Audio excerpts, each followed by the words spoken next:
Welcome to Move the Sticks, presented by Castro Edge. I'm Bucky Brooks. We're going to have my normal guys with me, Rhett Lewis and Dan Jeremiah. But today, we got a special hitter coming up out of the dugout. We got Lynn Zerline helping us out with the podcast today. He's going to be there. But before I get to LZ, I want to make sure that you know that you can download the Move the Sticks podcast on NFL.com or any of your favorite podcast apps. Also, if you want to catch our videos, always go to NFL.com/video. LZ, we've reached the conclusion of the regular season. Just some opening thoughts on what you thought about Week 17. Well, as a coach's son, I always feel bad. At this time, it's Black Monday, so, there's some guys that are going to get got. That's the way it is. That's part of the business. It's a results-driven league. It's a results-driven business. And so that's the case. And, a guy like Anthony Lynn, who I think still has, I kind of liked Anthony Lynn as a guy to lead the Chargers. I understand that they didn't get the results they wanted, but I actually like him over there. I think Zach Taylor, I'm glad that they're going to stick with Zach Taylor. But when I look at what happened from Week 17, the two things that really stand out to me are the Ravens are in a little bit of a run, and they've kind of, they got the running game going over 400 yards. What happened with the South, because I don't think you want to see the Buffalo Bills right now. So we were this close. We were about 4 inches to the right from the Titans having to go play the Bills, and now it's going to have to be the Colts that play the Bills. So I think that's a big deal to not have to play the Bills right now. And then, lastly, I would say one of the big takeaways on the AFC side is, I know it seems little, but what Alex Smith has been able to do, I didn't know if he would walk, Bucky. The fact that he came back, I thought, okay, well, this is a nice feel-good story that Washington's doing for him. And that's not been the case at all. He has been really, it's an amazing story. LZ, like when you talk about the AFC and the AFC South and how competitive it is and trying to avoid some of those matchups, obviously it's one of those things that you always want to make sure that you're putting your best foot forward. It's just interesting as we're going through it and just trying to see how this is going to play out down the stretch. Because when I look at the NFC and the Green Bay Packers securing the number 1 seed, it's a lot of excitement about them having to go through Lambeau. We haven't really seen the Packers afforded this opportunity. So it'll be fascinating to watch. You mentioned Black Monday and all the coaches and the families that will be affected. Hopefully those guys will bounce back quickly and land on their feet. But let's get the show started. Let's start off. So I'm going to let my man DJ take us away. So DJ, get us started. Oh, this one's simple. The Buffalo Bills are all gas, no brakes. Going to put another score up before they head to the locker room at halftime. Here's the snap. Josh pump fakes once, fires down the far sideline, caught into the end zone. Touchdown, John Brown. John Brown, touchdown, Buffalo. Welcome back to the lineup, John Brown. The Bills score again, and Miami has nothing to say about it. John Brown getting to the end zone on that one, and this is a Buffalo team that's not limping into the postseason. It is aggressively blowing the doors off people on the way into the postseason. Even after Josh Allen came out of that game, it was a game that was still dominated by Buffalo. Miami, everything to play for in that one, fighting for their playoff lives, and just got completely obliterated by the Bills. And it's not just what they're doing with Josh Allen and company offensively. Defensively, they're able to get a lot of pressure. They're able to generate pressure packages. They're excellent in the back end with their secondary. It's just, it works. It really complements the way that they play. And I'm anxious to see how it's going to go against an Indianapolis Colts team that we've seen them now run the football. We saw what the Colts did in their previous game to get into the postseason. And you saw Jonathan Taylor have the big game that he had. But to me, it's going to be a styles make fights. Can the Indianapolis Colts kind of shorten that game and slow down this passing attack with the Buffalo Bills with the zone coverage they like to play? It's going to be a fun matchup. I cannot wait to see this one with Buffalo and Indy. But I know one thing. If they do get a lead, Buck, if they do get a lead, the Buffalo Bills will not back off. They play full throttle from the very first whistle to the very last one. Damn you, COVID, for keeping me away from the charming Daniel Jeremiah in person. But one day, when that vaccine, we're going to back together, DJ. You know what? This is an interesting matchup for me. And I think on the surface, it doesn't look like a good one for the Colts. And here's why. Josh the Colts can get after their front, can get after the quarterback, but I think Josh Allen's mobility and ability to, to pull the zone read and do some things like that are going to keep them a little bit off balance. I don't like the matchup for the Colts of John Brown. When you have Smoke Brown and Diggs working, that's a big, big problem for them down the field. But I guess the one takeaway, Bucky, is Buffalo really doesn't stop the run that well. Teams have been able to get off on them in the running game, and they've allowed 4.6 yards per carry this year. And that's the one thing that, I think that's the identity of the Colts. I think sometimes they get a little pass happy, but I think that's the one thing that gives them a shot is can they ground and pound and eat up the clock? It's funny because we talk about the Bills in this game against the Miami Dolphins. They absolutely took the Dolphins to the shed. They really beat them up, and I think it shows a level of maturity that the Buffalo Bills have acquired over the last couple of years in terms of being a perennial playoff team. I think that experience helped them against the Miami Dolphins. As we look ahead to them in the Indianapolis Colts, I actually believe this matchup is perfect for the Indianapolis Colts. This zone that they use and feature, I think it really will give Josh Allen problems because what they want to do is they want to take away the deep ball. They're going to make him dink and dunk it, and you just want to see if he's disciplined and patient enough to do that. Early in the year when we saw him have his struggles, there was a little stretch there, maybe against the Tennessee Titans and some others where they played zone and they slowed the game down and they made him be a little more precise. I think it could be a matchup. I think before I go on, I have to talk about the Miami Dolphins, and there's going to be some conversation. As you know, the run-up to the draft, the Dolphins have the 3rd overall pick. They get that from the Houston Texans. That puts them right in the quarterback mix. There's been a lot of conversation about Tua Tagovailoa in his rookie season. Do they regret bypassing Justin Herbert? Should they look at maybe upgrading the position? And so the Miami Dolphins have put themselves in position where they're a team that's playoff caliber, but now you want to look at the quarterback and say, hey, can we get better? When you look at the other guys that could be available, Justin Fields, Zach Wilson, Trey Lance. And so it's an interesting situation for the Miami Dolphins to be in, but I think we certainly learned a lot about them. So now I'm going to go second takeaway. It's all on my man, LZ. Lance, it's on you. What you got? How about this? Let's crank up that diesel. Takes the snap, gives Henry. Henry charging forward for 5 yards and a first down at 2,000. History for the King. What? Crank up that diesel. You know what? I can't believe they picked that. That's a 5-yard run to get a first down. He was breaking them off like little children the whole day. It just bang, bang, bang. I mean, you could have found one of those vicious runs, but here's a guy who went for 2,000 yards, right, Bucky? The diesel is cranked. Last year, over 1,500 yards. This year, he hits 2,000 yards. He's the 8th running back to do it, 5th highest in NFL history. He's got 3 consecutive there we go. See, now this is what I'm talking about. Mm-hmm. He's got 3 consecutive 200-yard games against the Houston Texans, which is not as impressive this year, but was last year. And I just think when you look at the Tennessee Titans, you want to talk about a team that finds their identity. They know exactly who they are, game in and game out. And the way that Henry's running the ball right now, this is a kind of back that it's the Mike Tyson, everyone's got a game plan until you get punched in the nose type of running back. Because once he gets cranked up and you can't stop him and they're ahead of the chains the whole game, Bucky, it changes. Oh, it absolutely changes the game. And I'm going to tip my hat to Derrick Henry. Derrick Henry is beyond my wildest expectations in terms of what I thought of him as a prospect. I thought he was good. I didn't know he would be great.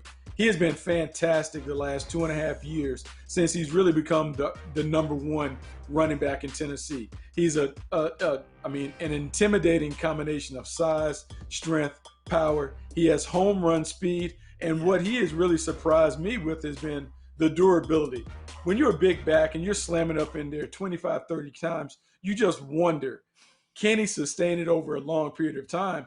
And he has basically given them Eddie George 2.0.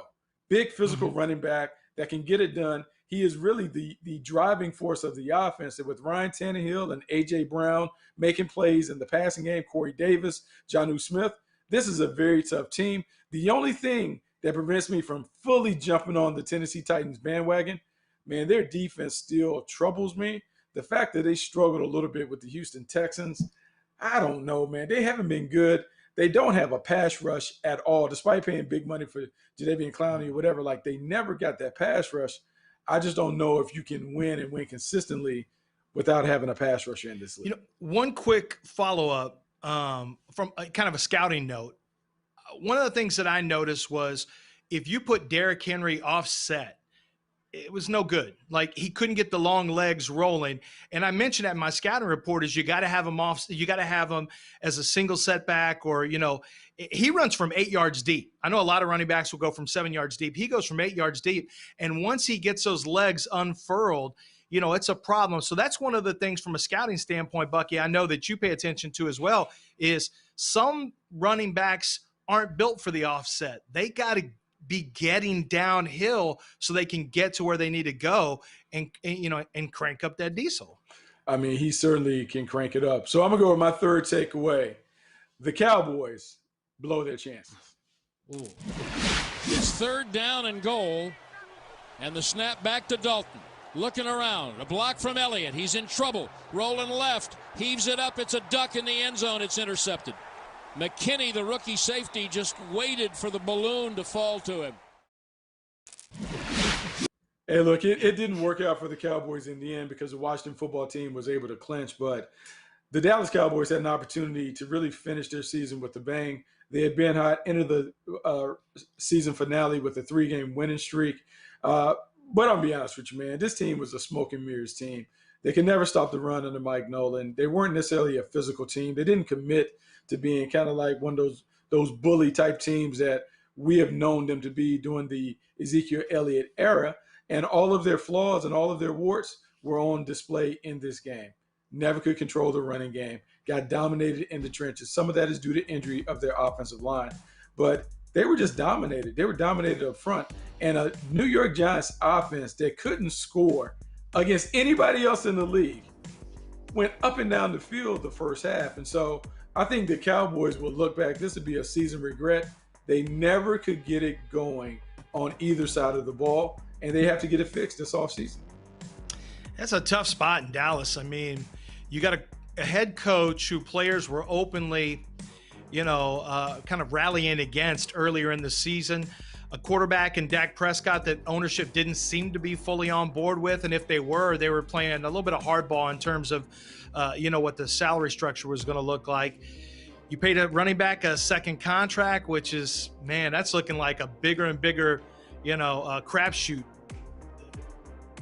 that rolls by. Running backs just don't perform the same. And as you mentioned, they did have offensive line issues. But the defense is a big concern, and they had brought a bunch of guys in to get pass rush, but ultimately I don't get the sense they know who they are anymore right now, Bucky. And I think that's from head coach to offense to defense. I don't even recognize this Cowboy team anymore. It's funny that you said that because last week Mike McCarthy was asked about the team's identity, and he couldn't give an answer. And I think, Lance, that really speaks volumes. If your head coach doesn't know what the identity of the team is, how can the players know what their identity is? So it's one of those things that they'll have to fix in the offseason. But now we're going to go to the PBU, primary backup. Red Lewis, what you got for us? All right, guys, the Browns make it rain. Mayfield looking for him. He's got it. And it's over. First down. Yes, as in the drought is over at long last. The Cleveland Browns have ended the NFL's longest active playoff drought, 17 straight years without a postseason berth. And now the Browns are back in Kevin Stefanski's first year as the head coach. I think there's a lot to look at as potential reasons for why this Browns turnaround has happened in this game. Kind of a symptom of something we've seen over the course of the second half of the season for Baker Mayfield. Just one interception in his last 9 games. Second best touchdown to interception ratio we've seen in the second half of the season. 11 TDs, just 1 interception. Nick Chubb goes over 1,000 yards on the 47-yard touchdown run that opened the scoring for Cleveland. So they've had both phases on offense really working, run game, pass game. They've gotten a little bit healthier here in this game, got some of their receivers back. And look, I just think that the Browns had some opportunities to kind of muck this thing up a little bit. And the Dolphins laying an egg against the Bills certainly made this a little less dramatic than it might have been down the stretch. But they figured it out. The Steelers with an opportunity to tie the game on a 2-point conversion.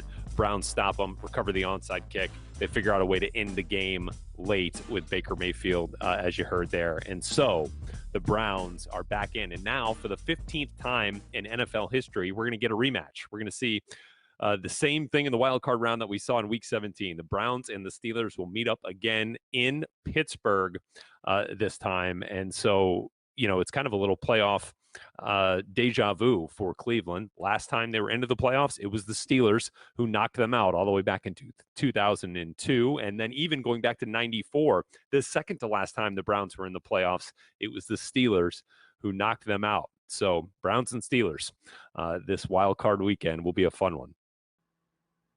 Bucky, trivia question. Do you remember who the starting quarterback was for the Browns in their last playoff game?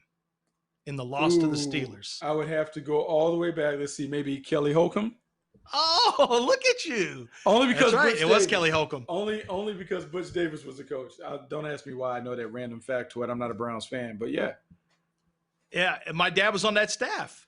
He was with Butch. Yeah, he was a Cleveland Brown, and Kelly Holcomb was the backup. He came in and was dealing for about 400 yards in the snow, had an unbelievable first half, and Browns looked like they might pull it off. I remember we were in Cleveland with my mom watching the game at home, and I went to church, and the priest there's like, it was like a 35 minutes. He's like, all right, that's it. We gotta go. Like, he's like, it's a wrap. I said, this is the best. Y'all need to make the playoff all the time. And 17 years later, it happened. So I don't know what to think about the Browns. I don't know if Baker is ready for this moment. This is still one of these moments where he doesn't really rise to the occasion in these moments up to this point.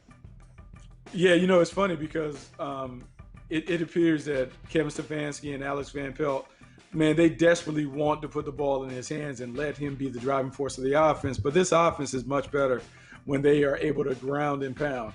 They have the best running backfield duo that I've seen in a long time in Nick Chubb and Kareem Hunt. You actually have two number ones in the backfield. And when they are running the ball behind that beefy offensive line, they can control the game. The problem is the Pittsburgh Steelers always view the Cleveland Browns as their little brother.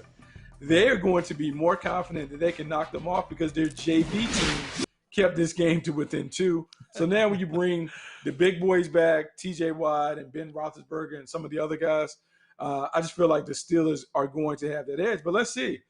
Number 1 overall pick, Baker Mayfield. You want to make a statement about who you are and what you're about.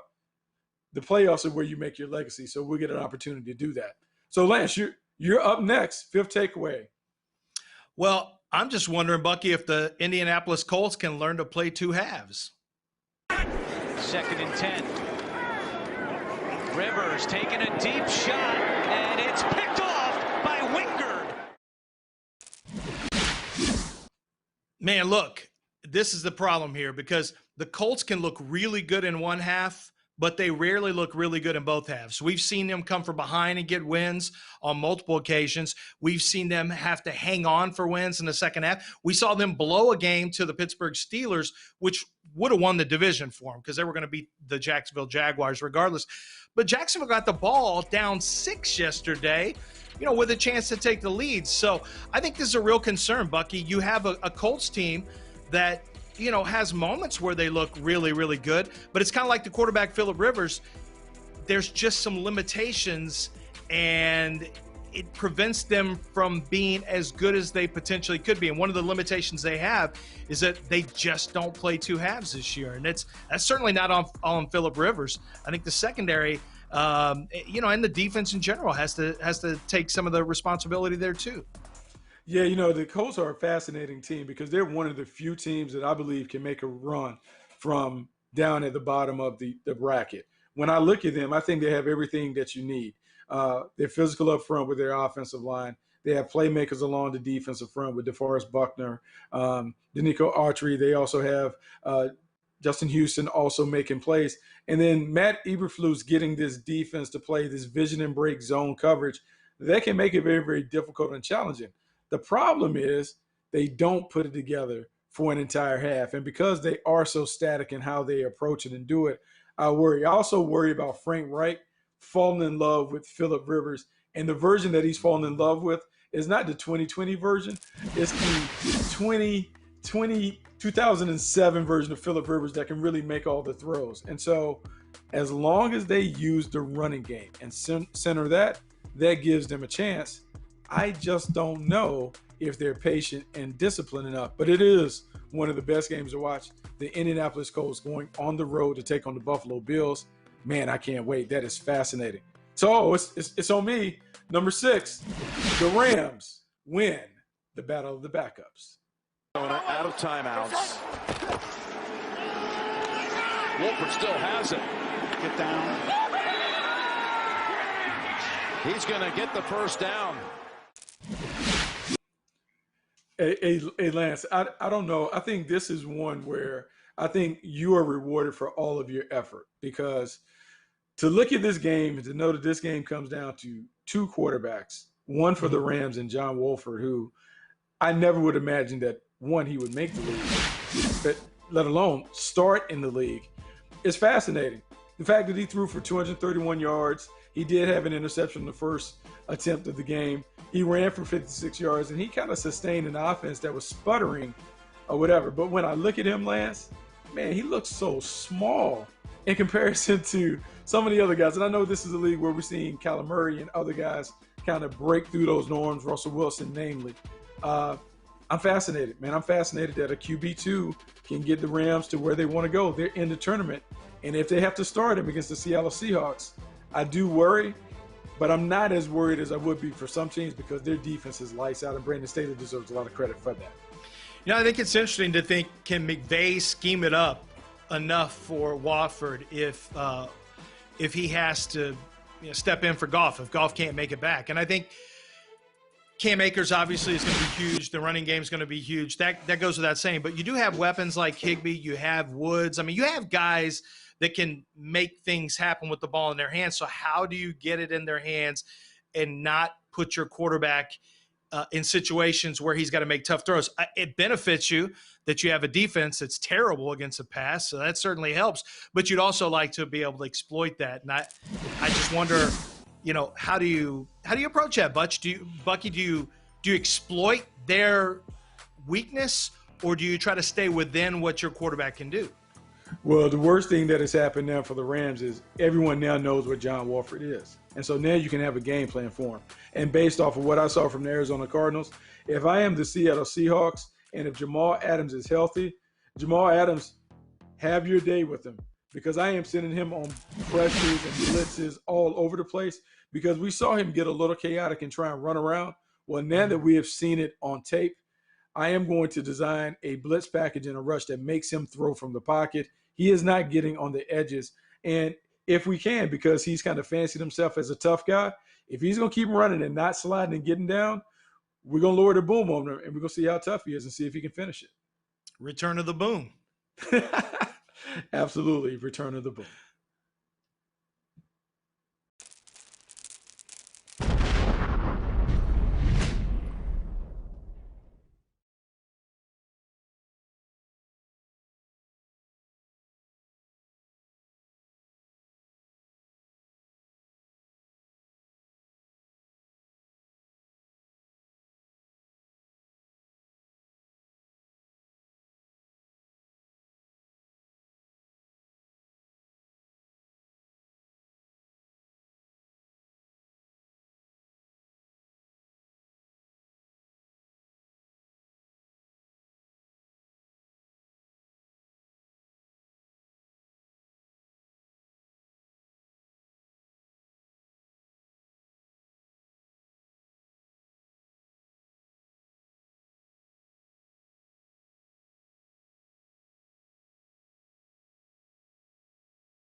Welcome back to Move the Sticks. And so we got the second half.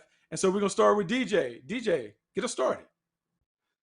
All right, it's time for our seventh takeaway, and this one comes from the Chargers-Chiefs game that I had a chance to call, and it's very simple. It's historic Herbert. Herbert, play action again. Sets his feet, takes a shot downfield with the heave. Left sideline, Mike Williams caught. Touchdown, Chargers.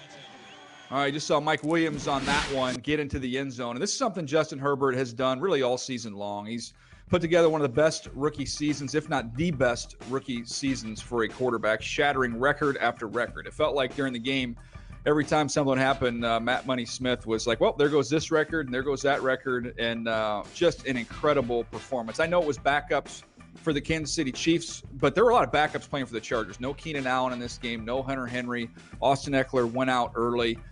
He did not have his full assortment of weapons. Balaga didn't play up front along the offensive line. Trey Turner got hurt. All the names around him changed, but it didn't change the performance from Justin Herbert. And as impressive as you can be with the throws that he's made, he had a rushing touchdown in this game. I believe it was his fifth or sixth rushing touchdown this season. To me, it's the poise that stood out the most. And you see throw after throw, third down touchdowns. I believe he led the league in those. Under pressure throws throughout the season, one of the best in the NFL. We'll see what happens here going forward with this team, but there's a lot of good young pieces in place, and Tom Telesco has the foundation built. They need to get healthy next year, get Derwin James back, Drew Tranquill and company, get Joey Bosa back healthy. But this is a team with the quarterback in place. I think could have a rapid ascent next year. Finish up the year with 4 straight wins, 7-9. This could very easily, Buck, it would not surprise me if next year we're talking about this Chargers team as a 12-win team. It sounds crazy, but I think they could very easily make that leap, provided they fix some issues along the offensive line and in the secondary. Says the guy who does commentary for the Chargers. I'll let that slide, DJ. No, I do like what they're doing. I think they're headed in the right direction without question. Get healthy on defense. It's a whole different story. I want to get into Justin Herbert because we talked a lot about the quarterbacks, and I got to tell you, I got some bad intel on Justin Herbert. I was told that this is an Oregon boy who's in Eugene in high school, Eugene in college, is going to get eaten up by the wolves and the alphas in the locker room. He's a shrinking violet. I feel like I got some bad intel on that one, Bucky, because that man came to play. Absolutely. You know, it's funny because this is the fascinating thing, Lance, about the draft and all these things, right? Everyone wants to crown Justin Herbert and talk about like, hey, everyone should have known. I can't believe the Miami Dolphins bypass, but I think we failed to remember what the conversation was about Justin Herbert when he was coming out. There were people that didn't know if he could lead. There were people that were worried about some of the production and maybe lack thereof at Oregon playing in that system. Couldn't imagine that he would be able to go and hit the ground running like he was able to in LA. And I will say this, Lance, I believe some of that led to Anthony Lynn's dismissal. I think he was a victim of his own circumstance and some of the expectations around the quarterback because we didn't expect the quarterback to be a star. He exceeds our expectations, and that leads us to imagine, well, if he's doing it now, how good could he be if we got him with a guru, a quarterback guru, a whisperer that could take his game to the next level? And the only thing that I will say is be careful with that. We've seen him succeed in this system with the instructions that he's getting from this coaching staff. Pep Hamilton in particular, you change the pieces around him, it doesn't guarantee that he is going to be the same player, if not a better player going forward. I think the question you ask is, who wants the Charger job? Because that determines whether or not you want to get rid of Anthony Lynn. If you don't think there's a big time coach that wants that job, that you think is a great leader and that will keep Pep Hamilton in place, I don't think you make it, because Justin Herbert's playing so far above expectations so early. That's how you win games. That's how you win championships, as quarterback play. And I think Anthony Lynn is a leader of men. I was sad to see him go, but I understand that's the business. But Herbert, I think this is now 2 quarterbacks, Josh Allen and Justin Herbert, who we've seen have similar big arm guys, lack, inconsistent accuracy, relatively good mobility. But Josh can make plays outside the pocket. We didn't see that with Herbert that often at Oregon, and he showed it more.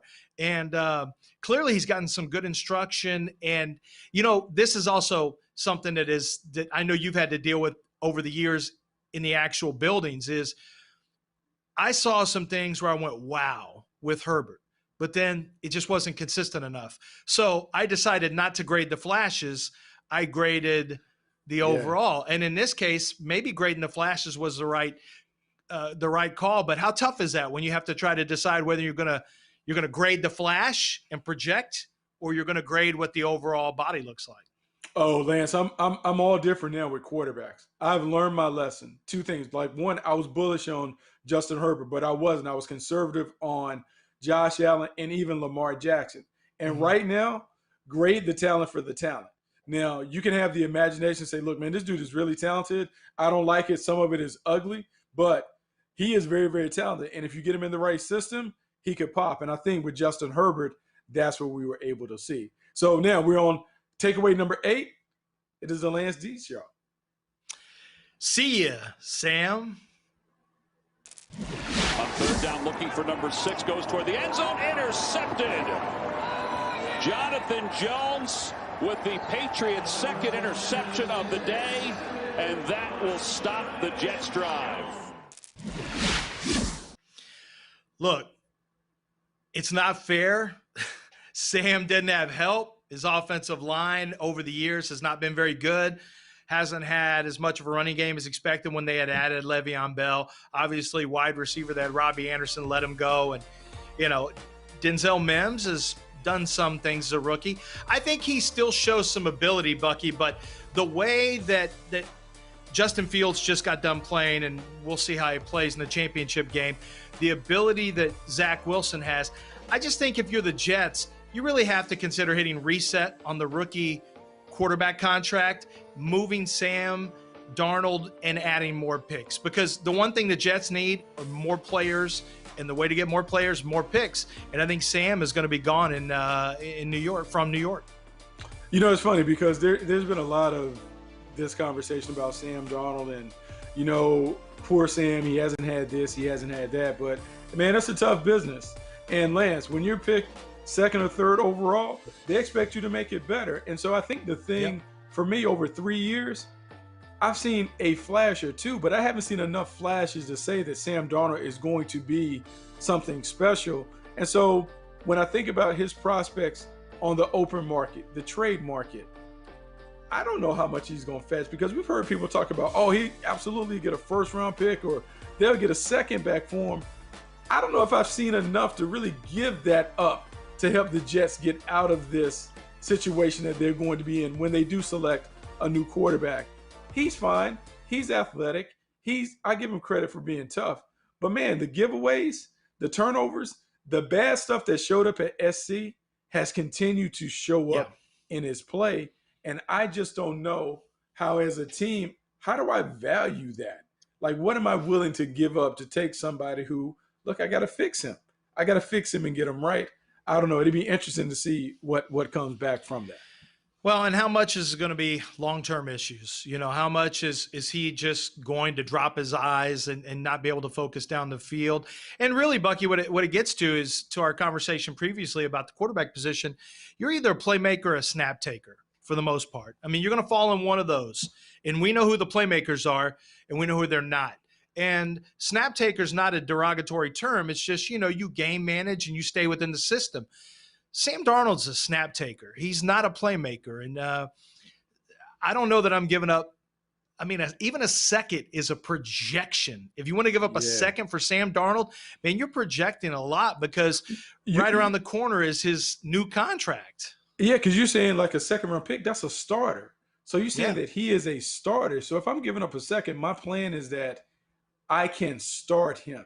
Now, if it's one of those situations, and I love the way that you broke that down, playmaker and snap taker, well, then that makes sense, because if you're a team like maybe the San Francisco 49ers and you don't know, well, that's cool, because that offense takes snap takers and makes them playmakers. Matt Schaub in Houston.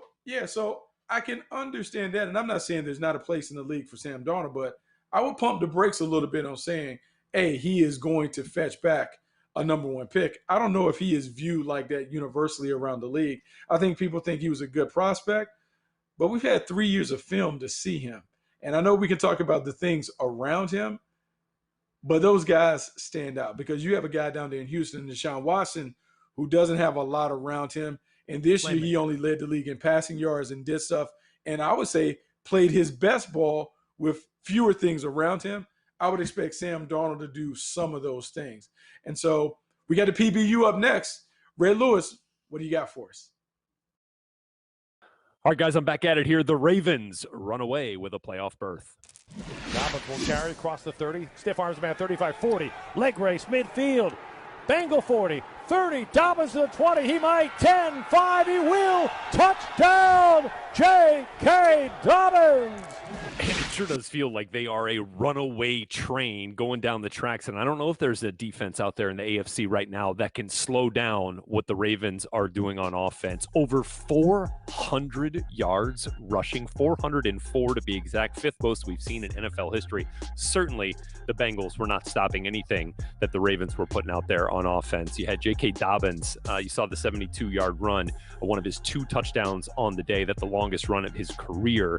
And so he finishes the season the same way he opened it, by scoring 2 touchdowns. Kind of been some highs and lows, but man, is he peaking at the right time for a rookie who we sometimes kind of see trail off towards the back end of the season, especially for a running back that's had a lot of carries, but he is definitely in playoff form right now, and so is Lamar Jackson. Now just the second quarterback in NFL history to have multiple 1,000-yard rushing seasons. He goes over 1K once again, now for the second straight season. Terrific year. Terrific second half of this season. Really last fourth quarter of this season is where Lamar Jackson has taken off. Ever since coming off the COVID-19 list, he has been absolutely phenomenal. And he was dishing out dimes too. I mean, the throw to Hollywood Brown that he dropped early in the game was terrific, and then bounced back with a throw to Miles Boykin for a touchdown. Another 2 to Hollywood late, where the Bengals had sent some pressure, and he was able to get it out and get it on target to Brown on both of those occasions. I just feel like the Ravens have figured something out here in these last 4 or 5 weeks, and they've got their mojo back, and they are going to be a force to be reckoned with in the postseason. And Lamar also remains perfect in the red zone, has never thrown a red zone interception in his career. And that will prove valuable for them coming up here in the postseason. Excited to see the Ravens get back at it here in the postseason once again. I just say, Bucky, we just go like Army, Mark, you put Brown out wide. Maybe you weasel Boykins in somewhere, but we're just going Edwards and Ingram and Dobbs, and we're just going to go triple option, because right now that 3-headed monster that they have, and it's 4-headed monster, it's really impressive.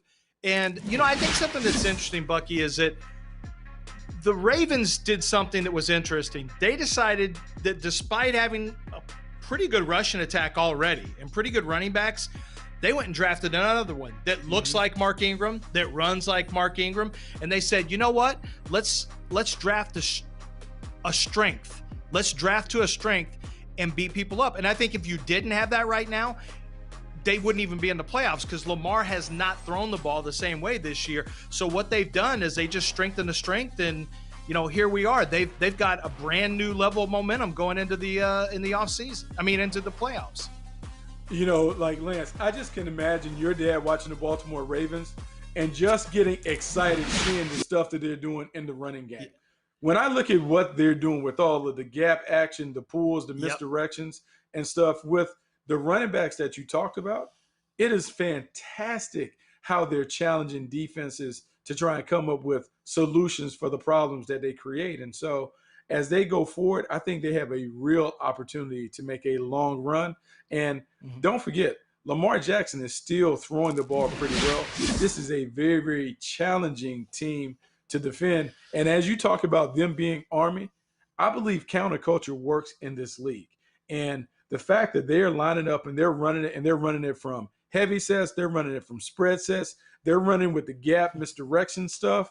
Man, in a week Who do you to see prepare it from? for them, it is crazy. How do you prepare? Who do you see it from? What's your scout team look like? Like, you know what I'm saying? And then at any point, they could just go 4 wide on you. And now you got to worry about taking care of Marquise Brown in space. It's just, my dad his first job, he coached for obviously Cleveland. I talked about that when they were in the Browns in 2002 playoffs. But his first job in college was at University of Houston with the Veer. And I know you know that, Bucky, and that's one of the reasons why you probably thought of him, is because they're running some Veer concepts right now. And that option attack and the triple option, I'm a firm believer as well that things you don't prepare for, you can't stop if somebody springs it on you. No, you can't defend it. This is a tough team. And I think this would be an opportunity if they stick to the script and stay who they are. I think, one, they get a chance to erase the boogeyman in the Tennessee Titans, but they get a chance to really exercise some demons going into the playoffs, because this running game, and I don't think people understand, when you gain 400 yards on somebody, and I know it's the Bengals, I know we'll dismiss it, but, man, 400 yards is a personal butt kicking. And I think that gives them confidence going forward. I saw this stat, and I'm still trying to figure it out. Last 5 games, they've rushed for 1,300 rushing yards. That is ridiculous when you think about it. So, I think it's on me, Lance. I get to close it out. 10th takeaway. 10th takeaway. Everybody wants to talk about the GOAT, but the Bucs are streaking into the postseason. Cameron Brate on the left edge, a tight end. Here's the snap. Brady looking, flushed, throws a ball, wide open receiver. It's caught by Antonio Brown, flag thrown. Brown will score a touchdown, Tampa Bay. Touchdown, Tampa Bay Buccaneers. See what the flag's all about. Fire the cannons anyway. We got plenty of gunpowder. This is the season finale.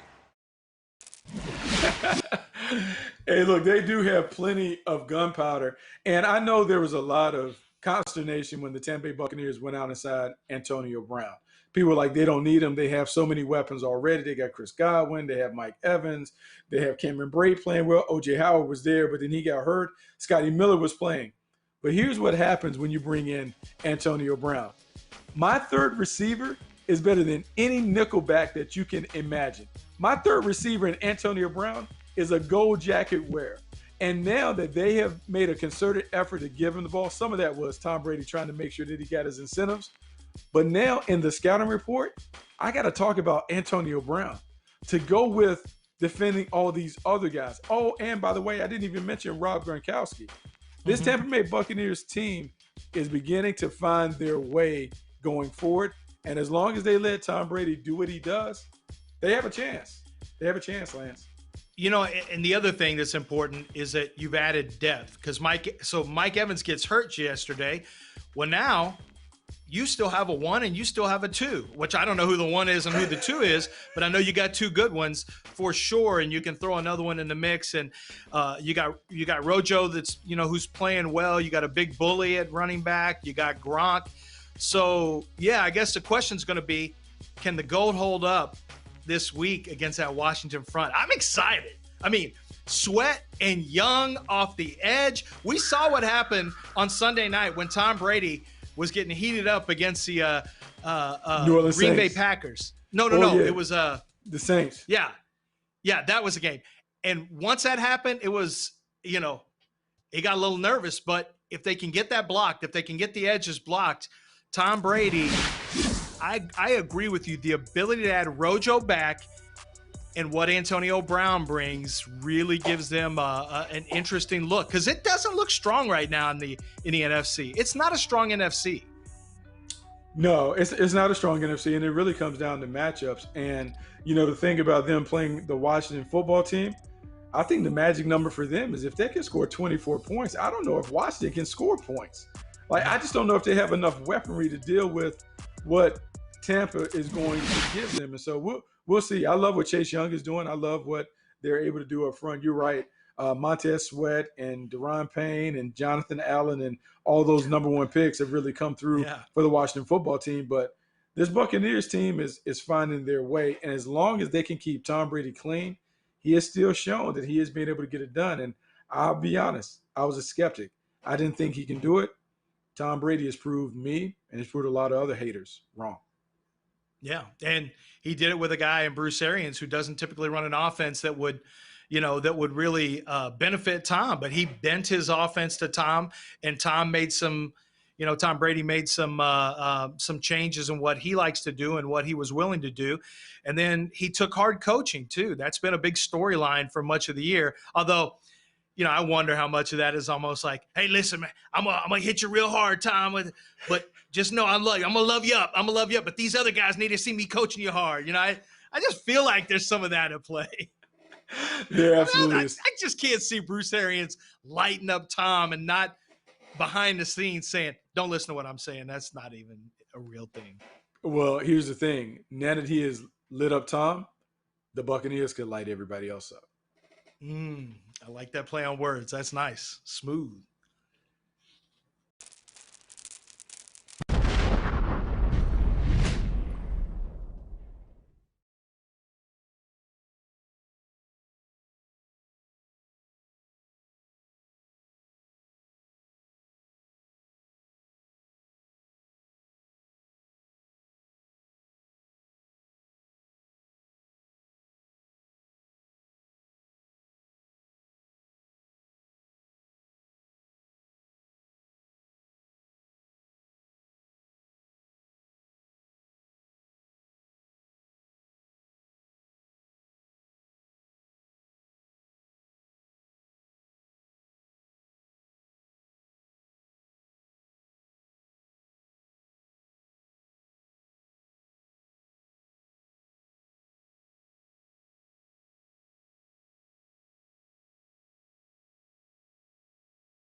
It's time for Be Prepared, presented by Castrol Edge. LZ, we'll look at the AFC wildcard weekend, and the matchup that we want to see is really a rematch from last year. The Baltimore Ravens going to Tennessee to take on the Titans. Henry takes a direct snap, throws a little lob pass over the middle, and it's caught by Corey Davis in the back of the end zone. The 6-seeded Titans have slayed another giant. Tell me all about the Baltimore Ravens. What do you like?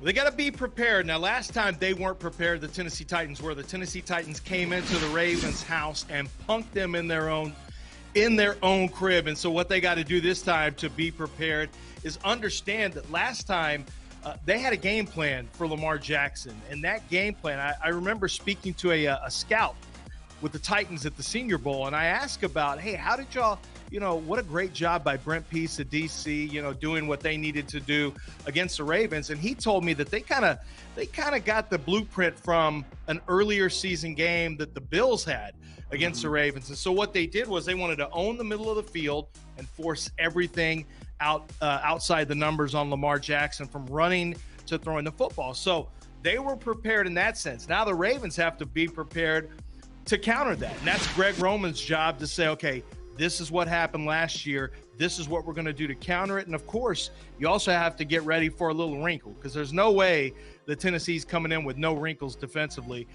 They've got to have some wrinkles. So we'll see what the Ravens will do to be prepared this time around for what the defense is going to throw at them from the Tennessee Titans. You know, it's funny because when I look at Baltimore, I think Baltimore always gets into trouble when they have an identity crisis. When they stick to who they are, when they say, hey, we're going to ground and pound it, we're going to cram it down your throat no matter who or what you present in front of us, that's when they're successful. The issues that they've had in the postseason, in my estimation, has been trying to be something they're not, trying to throw the ball, trying to get cute. But we've seen the last 5 or 6 games, they have been running it and running it crazy. They're coming off a game where they had 400 rushing yards. Hopefully, they will stick to the script. From the Tennessee standpoint, I think the game plan has to be very, very similar to the way that it was last year, not just from a defensive standpoint, but from an offensive standpoint. They had success last year running Derrick Henry, being able to play possession and keep away from the Baltimore Ravens, where they were able to grind it out. Derrick Henry is a 2,000-yard rusher. He has had a ton of success wearing opponents down with that physical run game. I think they have to lean into that. And then it's about Ryan Tannehill finding A.J. Brown to make some plays. This should be a fascinating game to watch. It's one that I'm really excited to see. Yeah, I am too. And you bring up a good point. You know, these are actually kind of mirror teams. You know, last year it didn't look like it because Lamar Jackson was MVP. He really threw the ball a lot better than he did this year. But at the end of the year, I think once they figured out, okay, we're not going to get the same year out of Lamar from a statistical standpoint.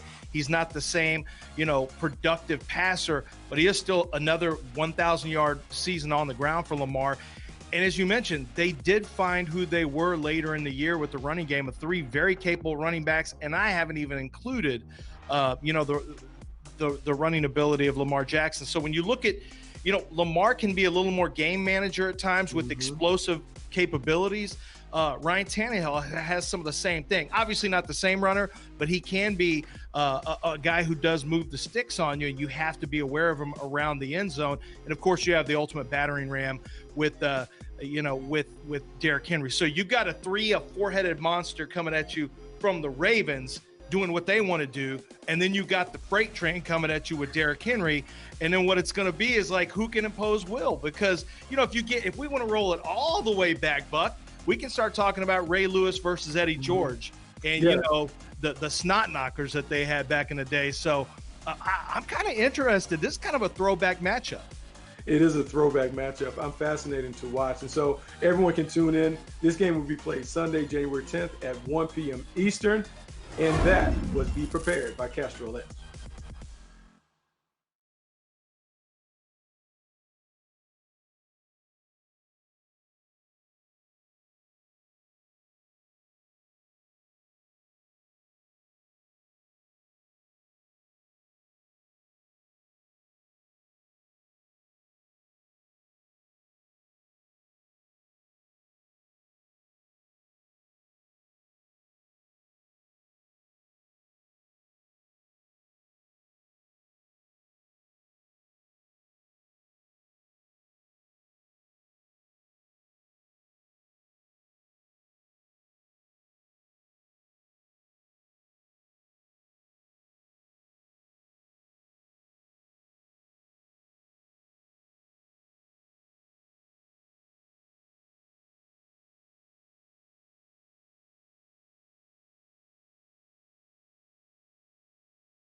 All right, well, that was a great show, man. Love having you on, Lance.